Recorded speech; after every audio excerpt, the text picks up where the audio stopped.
dore intambwe 3 zo gukemura amakimbirane yariyo yose wajyana n'umukunzi wawe wayakemura mu gihe kitarenze amasegonda 30. Ibi ni iby'abantu bajijutse gusa nta njiji yabibasha kuko hari abantu bamaze kubatwa n'intonganya.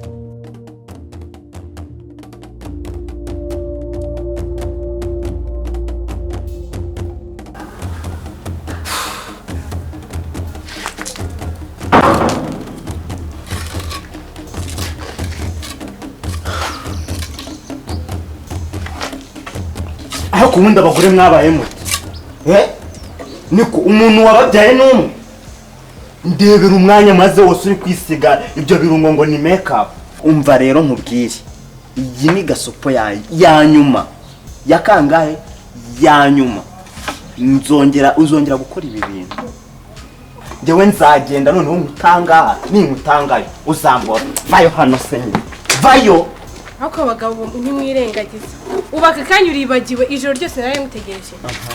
Umva nkubwire sindi umuzamu wawe, ikindi kandi nukazo nukira inzoga kuko simba nasangiye nawe.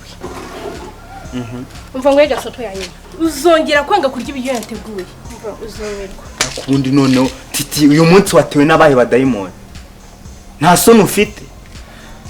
Reka rero nkubwire wa mugore we, nkubwire niba utangiye kunzamukaho, utangiye kunzamuraho umunwa ugashaka kunshyushya mu bwonko, naguceka nkakunomba nkagukanja nta muntu waza kumpagarara hejuru. Ngewe naragukoye. Imbere tugende. Tugende. Umva Bosco, burya sibona niba so yarakubitaga nyoko ibintu byarahindutse, nta mugore ugikubitwa. Ubu twahawe ijambo nkubita. Ako ngendagira ngo umbwire wasaze ibihe muri aka kanya. Umva nkubita nyine ugaragaza ubugabo. Sinaguceka se. Nkubita ndagayimbwa itankubita. Ngiye nkubita. Naguceka nyine.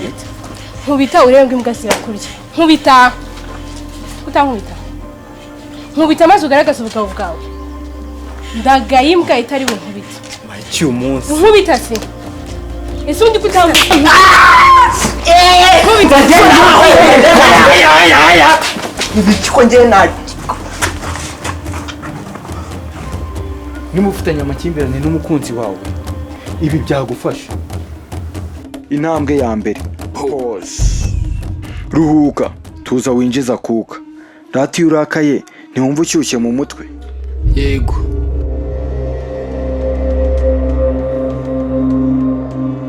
Numva ibitekerezo byabaye byinshi nkabura icyo nkora n'icyo ndeka, umutima ugatera wihuta nkinda kuruka, umwuka zamuka mu bihaha ari mwinshi cyane nkaho hari ikintu kiri kuntwiga. None wowe fata pause, reka uwo muri ruzime. Wikibaza ibyahashize, tekereza ibyahazaza. Tekereza 3, uhumeke 3 mbere yo kugira icyo ukora.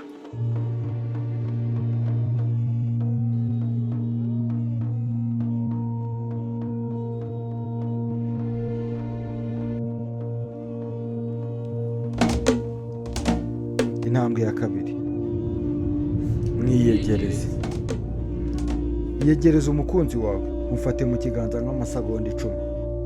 Byavuzwe ko bidashoboka ko harakarira umuntu ufashe mu kiganza. Gufatana mu biganza bigabanya hormone zitera uburakare mu mubiri, cortisol.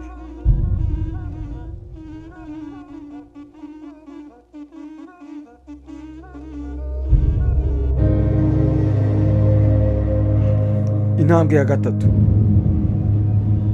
tetesha umukunzi wawe, umuhobera aryame mu gituza. Mu gihe umuhobeye injiza umwuka, mugerageze guhumekera rimwe, musohorere umwuka rimwe kuko n'ubundi muri umuntu.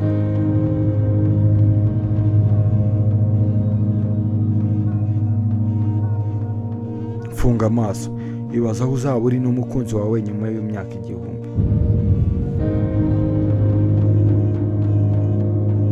Mwese muzaba mwarapfuye. Bimaze iki se n'ubundi kuba mushyamira ntari umunsi muzasezera ino si.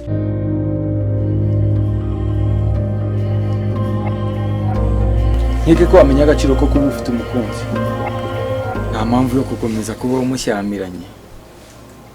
Muteteshe naho gutetesha, umutoneshe naho gutonesha.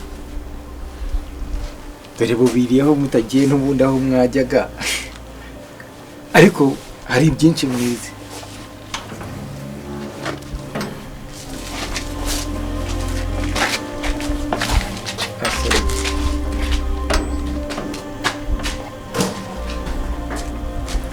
You guys mwakoze gukurikirana video zacu, nagira ngo mbakangurire kuba mwakora subscribe kuri channel yacu ya Tumugize, mukasharinga ibihangano byacu, uko mubikora natwe niko bidufasha kuba twabagezaho ibindi bihangano bikurikirana.